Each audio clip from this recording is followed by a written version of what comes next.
नमस्कार साथियों, स्वागत है आपका अपने YouTube channel YK online education में।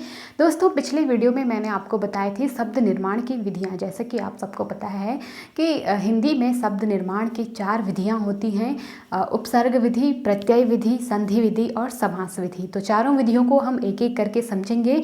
आज हम बात करने वाले हैं उपसर्ग विधि की, यानी कि उपसर्ग पर हम बात करेंगे। और उपसर्ग से हमेशा आपकी परीक्षाओं में प्रश्न पूछे जा रहे हैं।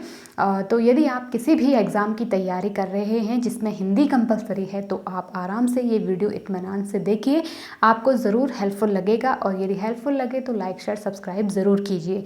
और यदि आप हिंदी साहित्य पढ़ना चाहते हैं तो भी आप मुझसे जुड़ सकते हो। मैं यहाँ पर हिंदी साहित्य भी पढ़ाती हूँ। साथ ही साथ हमारे यहाँ पर करंट अफेयर्स का एक विशेष सीरीज़ चल रहा है जिसका नाम है वन डे वन टॉपिक। तो अगर आप करंट अफेयर्स भी पढ़ना चाहते हो, क्योंकि करंट अफेयर्स भी उत्तराखंड के एग्ज़ाम्स में पूछा जाता है, जो ग्रुप सी की परीक्षाएं हो रही हैं, तो आप लोग पढ़ सकते हो। तो चलिए बढ़ते हैं आगे। उपसर्ग में हम आज पढ़ेंगे। देखिए, सबसे पहला है संस्कृत के उपसर्ग। तो संस्कृत में हालांकि आपसे कभी कभी डायरेक्ट प्रश्न भी बन जाते हैं कि संस्कृत में कुल कितने उपसर्ग हैं। वैसे उपसर्ग तो बहुत सारे हैं, लेकिन जो व्याकरणाचार्य हुए हैं उन्होंने ये इतने ही बताए हैं, ठीक है। तो आपको ये इतने ही याद रखने पड़ेंगे। तो संस्कृत में कितने हैं? 22 उपसर्ग हैं। जैसे देखो, अति, अधि, अनु, अप, अवि, औ, आ, उत, उप, दुर, दुस, दुह, नि, निर, निस, परि, परा, प्र, प्रति, वि, सम, सु। तो ये क्या है? आपके संस्कृत के कुल कितने? 22 उपसर्ग हैं। अब मैंने कल आपको बताया था कि उपसर्ग क्या होते हैं। उपसर्ग वे शब्दांश होते हैं जो किसी भी शब्द के प्रारंभ में जुड़कर उसके अर्थ में एक विशेष परिवर्तन लाते हैं। तो सबसे पहले परिभाषा तो मैंने आपको बताई, लेकिन उदाहरण से मैं फिर आपको समझा देती हूँ।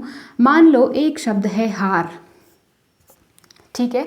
अब वैसे तो ये अनेकार्थी शब्द है, एक मतलब अनेक अर्थों में प्रयोग होने वाला। इसका हार का मतलब हम जो माला से भी ले सकते हैं, ठीक है, माला। और दूसरा अर्थ हम इसका क्या लिख सकते हैं? पराजय, ठीक है। तो देख लीजिए, 2 अर्थ लिए हुए ये शब्द है। तो ये कह सकते हैं कि ये अनेकार्थी शब्द है, जिसका मतलब हार मतलब माला भी हो सकता है और पराजय भी हो सकता है, ठीक है। अनेकार्थी शब्द जब हम पढ़ेंगे तो उसमें हम इनको अच्छे से समझेंगे, लेकिन फिलहाल हम उपसर्ग के उसमें पढ़ रहे हैं। तो देखो, उपसर्ग जब हम इसमें जोड़ते हैं, तो अगर हमने इसमें आ उपसर्ग जोड़ा, ठीक है, तो ये क्या बन जाएगा? आहार बन जाएगा। और आहार का मतलब क्या होता है? भोजन, ठीक है। और जब हम हार शब्द में प्र जोड़ देंगे, ये प्र भी क्या है? उपसर्ग है, ठीक है। तो ये क्या बन जाएगा? प्रहार, यानी कि किसी पर वार करना, ठीक है, प्रहार करना। तो देखो, आपने देखा या वार करना कह सकते हैं हम, ठीक है, वार करना, वार करना, प्रहार करना, आप समझ रहे होंगे, किसी पर प्रतिघात करना या युद्ध करना, ठीक है। तो देखो, यहाँ पे हमने हार शब्द, दोनों में क्या है? हार शब्द है, लेकिन दोनों में उपसर्ग क्या लगा हुआ है? अलग अलग लगा हुआ है। आपको उपसर्ग कैसे समझाने? वैसे बहुत सारे इतने उपसर्ग हैं, मैं इन सब की उदाहरण आपको नहीं बताऊंगी। इनके उदाहरणों को लेकर के मैं प्रैक्टिस सेट लेकर आऊँगी, तो उसमें फिर इनके उदाहरण से आपको पता चलेगा।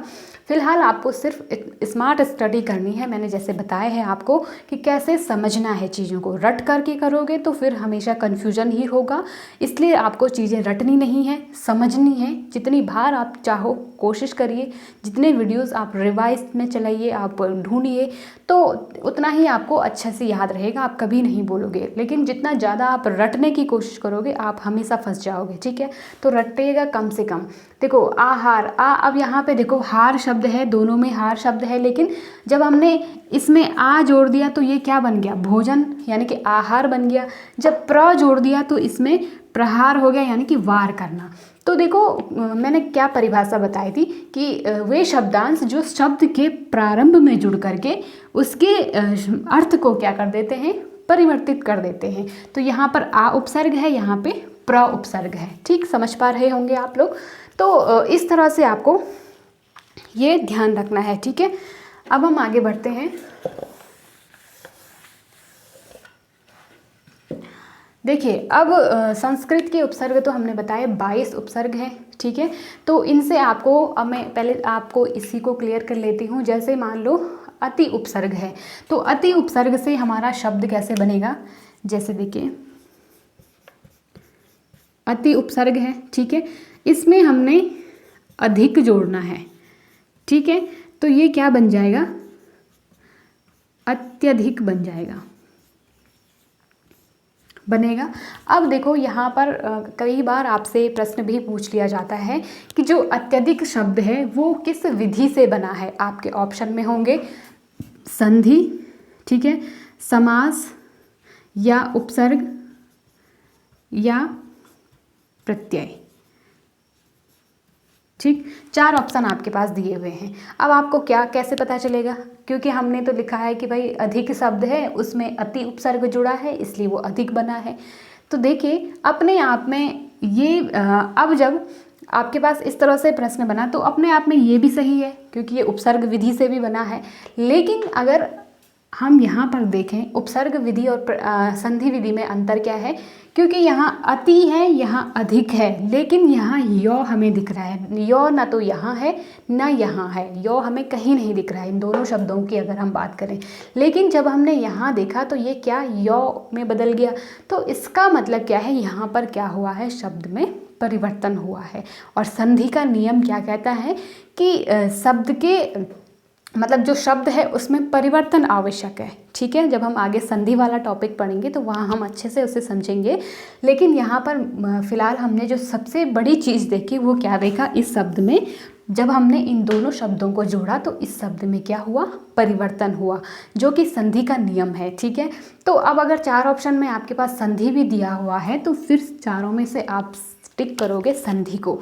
लेकिन अगर आपके पास संधि या उपसर्ग में से कोई एक दिया है, मान लो संधि नहीं दी हुई है कुछ और दे दिया, तो फिर आप उपसर्ग विधि से करोगे, ठीक। मैं उम्मीद कर रही हूँ कि आप लोग समझ पाए होंगे, ठीक।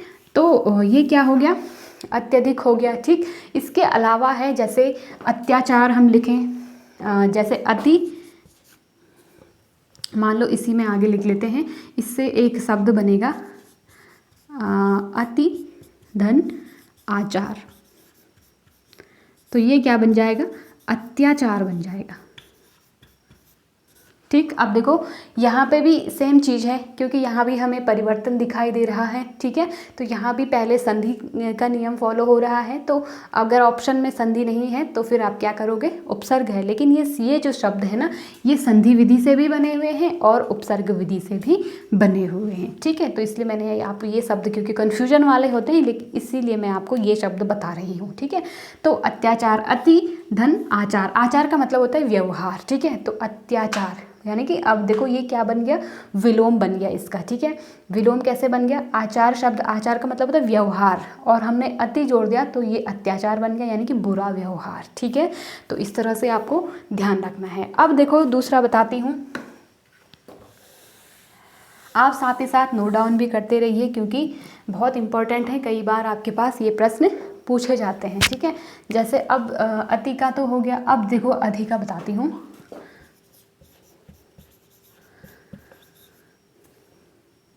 अधि उपसर्ग से जोड़ करके हम क्या क्या बना सकते हैं, ठीक है। सबसे पहले देखिए अगर हम अधि उपसर्ग हम का में जोड़ देंगे, कार में, तो ये क्या बन जाएगा, अधिकार बन जाएगा। अब यहाँ पे देखो, यहाँ पे कोई संधि नहीं है, ठीक है, अधिकार बन गया क्योंकि यहाँ पे कोई परिवर्तन नहीं दिख रहा है आपको, कोई दिख रहा है यहाँ भी, यहाँ अधि भी है कार भी है, अधिकार, ठीक है। तो कोई परिवर्तन नहीं है, इसका मतलब ये बिल्कुल क्या कह सकते हैं, शुद्ध जिसे हम कहेंगे उपसर्ग विधि से बना हुआ शब्द है, ठीक है। तो इस तरह से हो गया। इसी प्रकार अब अगर हम दूसरा शब्द देखें तो अधि उपसर्ग में अधिधन अक्ष कर देंगे, ठीक है। तो ये क्या बन जाएगा, अध्यक्ष बन जाएगा, बनेगा। अब यहाँ भी क्या हुआ है, परिवर्तन हुआ है, अधि उपसर्ग है, अक्ष शब्द में जोड़ा तो यहाँ हमें यौ भी प्राप्त हुआ है, इसलिए इसमें भी क्या लगी हुई है, संधि विधि है। लेकिन उपसर्ग विधि से भी ये अधि उपसर्ग से भी बना हुआ शब्द है, ठीक। अब इसी के बाद अगर हम यहाँ से अप उपसर्ग देख लें तो अप उपसर्ग से कौन सा बनेगा, जैसे मान शब्द में अगर हम अप जोड़ दें तो ये क्या बन जाएगा, अपमान बन जाएगा। ठीक है, अपमान बन गया। तो यहाँ भी क्या है, सीधे सीधे उपसर्ग विधि से बना हुआ शब्द है अपमान। ठीक है, अब देखो दूसरा शब्द अगर हम देखें तो अप धन कीर्ति करें, तो ये क्या बन जाएगा, अपकीर्ति बन जाएगा। बन गया। देखो अप मतलब होता है बुरी, ठीक है, या खराब। कीर्ति मतलब होता है प्रसिद्धि। तो किसी जैसे कहते हैं कीर्ति, ये भी क्या बन गया, विलोम शब्द बन गया। ठीक है, कीर्ति में अप उपसर्ग जोड़ा तो ये क्या बन गया, अपकीर्ति। तो अप मतलब होता है बुरा, यहाँ पे इसका अर्थ क्या हुआ, बुरा। तो बुरी जो मतलब बुरे कार्यों के लिए प्रसिद्ध होना। ठीक है, तो उसको कहते हैं अपकीर्ति। तो इस तरह से आपको ये ध्यान रखने हैं। ठीक है, अब देखो यहाँ पर एक उपसर्ग जो है वो आपको काफ़ी कंफ्यूज कर सकते हैं। दो उपसर्ग, बहुत ज़्यादा कंफ्यूजन अब ऐसे, क्योंकि पहले ऐसे प्रश्न नहीं बनते थे इतने टफ, लेकिन कंपटीशन टफ हो रहा है तो अब थोड़ा सा एग्जामिनर भी शातिर हो गए हैं, अब वो थोड़े से टफ क्वेश्चन बनाने लगे हैं। देखो यहाँ पे दुर और एक उपसर्ग आपने देखा होगा, सॉरी दुर नहीं, दुर तो बहुत सरल है, जैसे दुष हो गया और दुह हो गया। ठीक है, अब मैं इन दोनों उपसर्गों से एक शब्द लिखूंगी, फिर आपको इनमें अंतर बताऊंगी। ठीक है, जैसे एक शब्द है दुष्कर्म। ठीक है, चलो मैं इधर लिख लेती हूँ, दुष्कर्म है एक शब्द। ठीक है, दूसरा शब्द है दुस्साहस।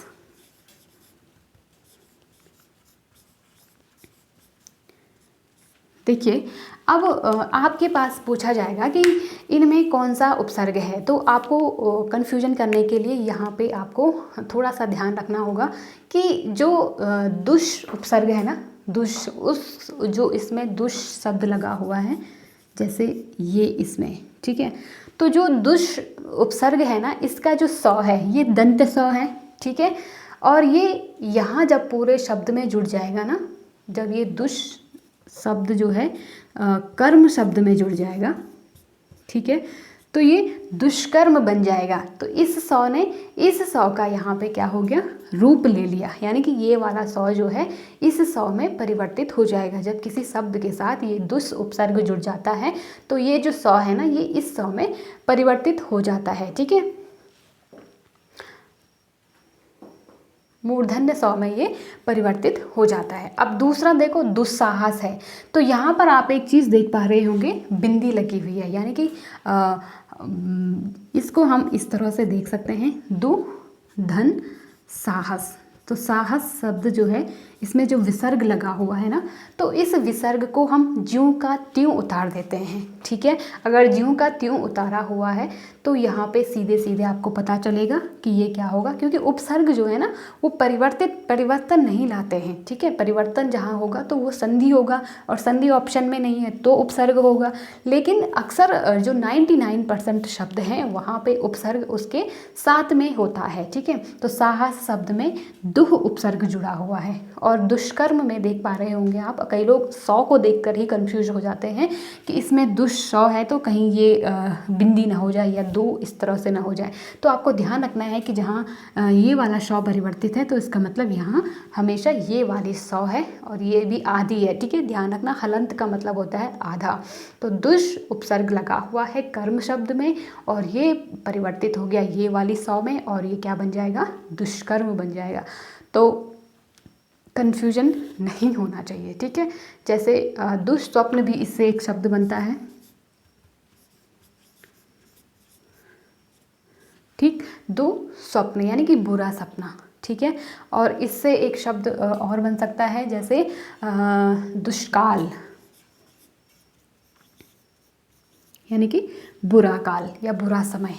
ठीक, तो ये इस तरह से उपसर्ग हैं, बाकी बहुत सरल हैं, आपको कन्फ्यूजन नहीं होगा, बहुत ही सरल हैं, क्योंकि आपको थोड़ा सा ये उपसर्ग याद रखने हैं कि किस तरह से ये लगते हैं। ठीक है, जैसे प्रति उपसर्ग है, मैंने आपको पहले बताया था, अभी गमन का मैंने उदाहरण दिया था, गमन। तो गमन में अगर हम प्रति उपसर्ग जोड़ देंगे, ठीक है, तो ये क्या बन जाएगा, प्रतिगमन बन जाएगा, प्रतिगमन बन जाएगा। फिर गमन शब्द में आ उपसर्ग जोड़ देंगे, आ उपसर्ग भी है यहाँ पे, ठीक है। गमन शब्द में हमने आ उपसर्ग जोड़ दिया तो ये क्या बन जाएगा, आगमन बन जाएगा। तो आपको इस तरह से ध्यान रखने हैं शब्द। अगले हम जब प्रैक्टिस सेट करेंगे तो वहाँ पे ऑप्शन भी आपके होंगे 4, तो फिर आप लोग मुझे कमेंट करके ज़रूर बताइएगा कि क्या आप उपसर्ग वाले टॉपिक पे प्रैक्टिस सेट चाहते हो, अभ्यास करवाऊँ मैं आपको, तो कमेंट करके ज़रूर बताइए, ठीक। अब हम हिंदी के उपसर्ग पे चलते हैं। वैसे ज़्यादातर आपके पास संस्कृत के ही उपसर्ग पूछे जाते हैं, ठीक है, तो आपको ध्यान रखने होंगे।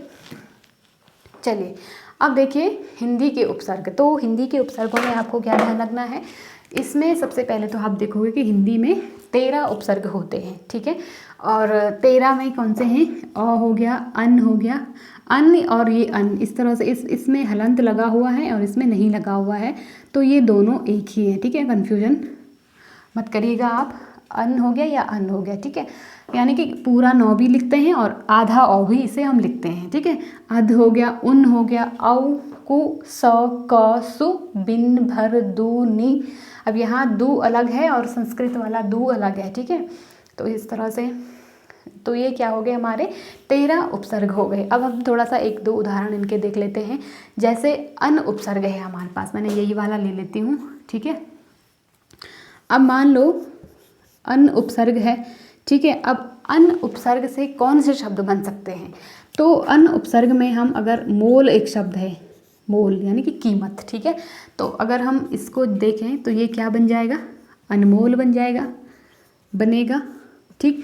और आप लोग सोचिए, थोड़ा अपने दिमाग पर भी जोर डालिए कि कौन से हो सकते हैं। यहाँ पे तो मैं सिर्फ 1-2 ही उदाहरण से आपको समझा रही हूँ, लेकिन आपको कॉपी पेन ले लीजिए और कम से कम एक उपसर्ग से 10 शब्द बनाइए, कम से कम, ठीक है। अपने दिमाग में सोचिए कि कौन से हो सकते हैं, कौन से नहीं हो सकते हैं। तो इस तरह से जब आप थोड़ा सा आपका खोजी दिमाग होगा ना, तो तब चीज़ें आपको और अच्छे से याद रहेंगी, ठीक है। तो अनमोल हो गया। फिर हम इसी तरह से अगर अन उपसर्ग में पढ़ शब्द जोड़ देंगे, पढ़ मतलब पढ़ना, ठीक है। तो ये क्या हो जाएगा, क्या बनेगा बताइए, अनपढ़ बन जाएगा, बनेगा। अन उपसर्ग जोड़ा, ठीक है, ये इसमें भी लग गया तो ये अनपढ़ हो गया। तो इस तरह से आपको ध्यान रखना है, ठीक। अब देखो एक और उपसर्ग है, जैसे मान लो भर उपसर्ग है, ठीक है।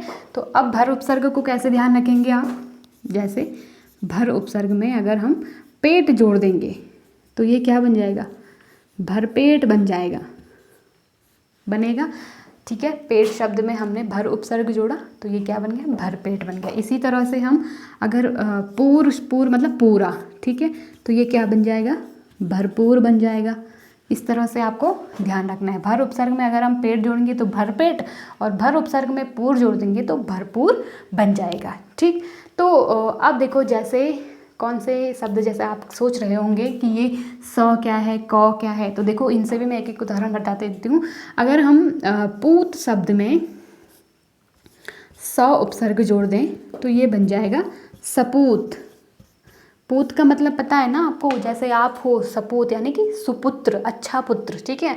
पूत मतलब होता है पुत्र, स मतलब सही या अच्छा, तो सपूत बन जाएगा, ठीक। इसी तरह अगर हम देखें तो क उपसर्ग है और क उपसर्ग में अगर पूत जोड़ देंगे तो क्या बन जाएगा, कपूत बन जाएगा। क मतलब बुरा, ठीक है, बुरा पुत्र। तो कपूत मत बनिएगा, सपूत ही बनना है आपको।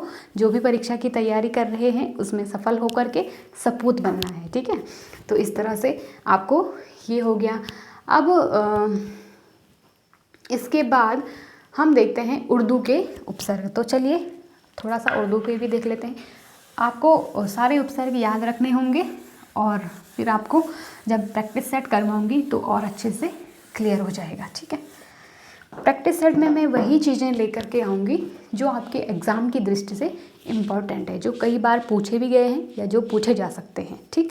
अब देखो उर्दू के उपसर्ग हमें बहुत आसान है, बहुत आसान, क्योंकि कई बार आपसे क्वेश्चन भी पूछ लिए जाते हैं। कोई शब्द दे दिया जाए और उसमें पूछ लिया जाए कि ये शब्द किस भाषा का है, ठीक है। तो यहाँ पे आपको बहुत बड़ी हेल्प मिल जाती है उर्दू के उपसर्ग अगर आपको ध्यान हो, ठीक है। तो देखो उर्दू में सबसे पहले हम जान लेते हैं 19 उपसर्ग हैं उर्दू के। कम, खुश, गैर, दर, ना, ब, बा, बर, बंद, बे, ला, हम, अल, एन, फी, बिल, बिना, सर, हर। ठीक है, तो ये क्या है, उर्दू के उपसर्ग हैं। तो थोड़ा सा आपके दिमाग में ये चीज़ें जो है सर के ऊपर से निकल रही होंगी, लेकिन एक दो उदाहरण हम देखते हैं फिर आपको पता चलेगा। मान लो खुश उपसर्ग है यहाँ पे, ठीक है। अब हम खुश उपसर्ग से शब्द बनाते हैं, ठीक है। खुश उपसर्ग जोड़ने हैं हमने शब्द में, ठीक। तो मिजाज शब्द है एक, तो क्या बन जाएगा बताइए? खुश मिजाज बनेगा, खुश मिजाज। अब आपके पास प्रश्न कैसे बनता है, देखो, खुश मिजाज शब्द किस भाषा का है? आपके पास क्वेश्चन आएंगे संस्कृत भाषा का या फारसी भाषा का या किसी भी भाषा का आप देख सकते हो। तो उर्दू फारसी का ये शब्द है, ठीक है। उर्दू या फारसी, क्योंकि फारसी लिपि है, उर्दू भाषा की लिपि कौन सी है? फारसी लिपि है, इसलिए कभी कभी उर्दू ना दे करके फारसी भी दे देता है, ठीक है। तो ध्यान रखना, उर्दू या फारसी कुछ भी दे सकता है। तो आपको यहाँ पे पता चला कि खुश शब्द किसका है, उर्दू का उपसर्ग है। और उर्दू के जितने भी उपसर्ग आपके पास हैं, इनसे जो भी शब्द बनेगा वो हमेशा उर्दू भाषा का ही होगा। 99% शब्द जो हैं वो उर्दू के ही होंगे। हिंदी से जितने भी उपसर्ग लगे हुए शब्द होंगे वो सारे हिंदी के ही शब्द होंगे, यानी कि तद्भव शब्द ही होंगे। और इन उपसर्गों से जो 22 उपसर्ग हमने संस्कृत के बताए हैं, इनके जितने भी शब्द बनेंगे वो 99% क्या होंगे? संस्कृत के, यानी कि तत्सम शब्द होंगे, ठीक है।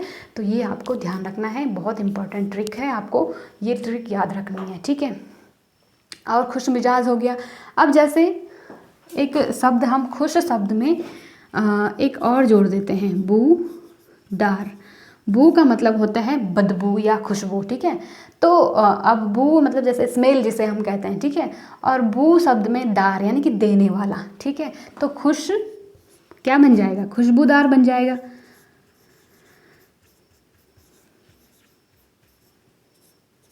ठीक है, खुश शब्द में बूदार, जब हमने बूदार भी अपने आप में एक सार्थक शब्द है, ठीक है। बू का मतलब होता है सुगंध, ठीक है, गंध या सुगंध जो भी कहेंगे, और दार मतलब देने वाला, तो जो सुगंध, तो सुगंध देने वाला। अब यहाँ पे हमने खुश जोड़ दिया तो खुशबूदार यानी कि अच्छी खुशबू देने वाला, है ना। अब इसके बाद जैसे एक हम ले लेते हैं और ना उपसर्ग ले लेते हैं, ठीक है। तो जैसे ना उपसर्ग से हम एक शब्द ले लेते हैं उम्मीद। उम्मीद भी उर्दू भाषा का शब्द है, आपको पता चला, ठीक है। कैसे पता चला? नहीं सॉरी, हाँ, उम्मीद जो शब्द है ना, उसको हम अगर ना उपसर्ग के साथ जोड़ देते हैं तो वो बन जाएगा ना उम्मीद। अब आपको पता चला कि जो ना उम्मीद शब्द है वो किस भाषा का है? उर्दू भाषा का शब्द है, ठीक। इसी तरह से हम जब ना उपसर्ग में पसंद शब्द जोड़ देते हैं, ठीक, तो पसंद शब्द में जब हमने ना उपसर्ग जोड़ा तो वो क्या हो गया? ना पसंद, ठीक। मैं उम्मीद कर रही हूँ कि आप लोग यहाँ तक समझ पाए होंगे। इतने सारे उपसर्ग हैं, इन सब के उदाहरण अगर मैं यहाँ पे समझाऊँ तो बहुत लंबे वीडियोस हो जाएंगे, बहुत टाइम लग सकता है। इसलिए मैंने आपको ट्रिक के माध्यम से समझाने का प्रयास किया है, क्योंकि सारी चीज़ें अगर मैं यहीं पे बताऊंगी तो आप अपना दिमाग कब यूज़ करोगे। तो इसलिए आपको अपना दिमाग लगाना है, क्योंकि जितनी अच्छी ट्रिक मैंने आपको बताई है, मुझे नहीं लगता है कि आप लोगों को कन्फ्यूजन हुआ होगा, आप लोग कन्फ्यूज होंगे। फिर भी अगर आपको एक बार समझ में नहीं आया तो आप वीडियो को दोबारा से चलाइए, फिर आपको समझ में आ जाएगा। और इससे जो भी प्रैक्टिस सेट बनेगा, जो आपकी परीक्षा की दृष्टि से इम्पॉर्टेंट होगा, आप मुझे कमेंट करके लिखिए कि क्या आपको प्रैक्टिस सेट चाहिए या नहीं, ठीक है। तो आज का वीडियो यहीं पे हम समाप्त करते हैं, इतना ही था। और उम्मीद है कि आपको आज ये चीज़ें समझ में आई होंगी। यदि अच्छे लगी तो प्लीज़ लाइक शेयर सब्सक्राइब ज़रूर कीजिए। आप लोग शेयर नहीं करते हो, सब्सक्राइब नहीं करते हो, क्योंकि आपके लाइक शेयर सब्सक्राइब से ही हमें मोटिवेशन मिलता है। हम आपके लिए और अच्छे ट्रिक और अच्छे जोश के साथ आपको पढ़ाने के लिए आते हैं। तो उम्मीद है कि ज़रूर अच्छा लगा होगा। मिलते हैं अगली वीडियो में। नमस्कार।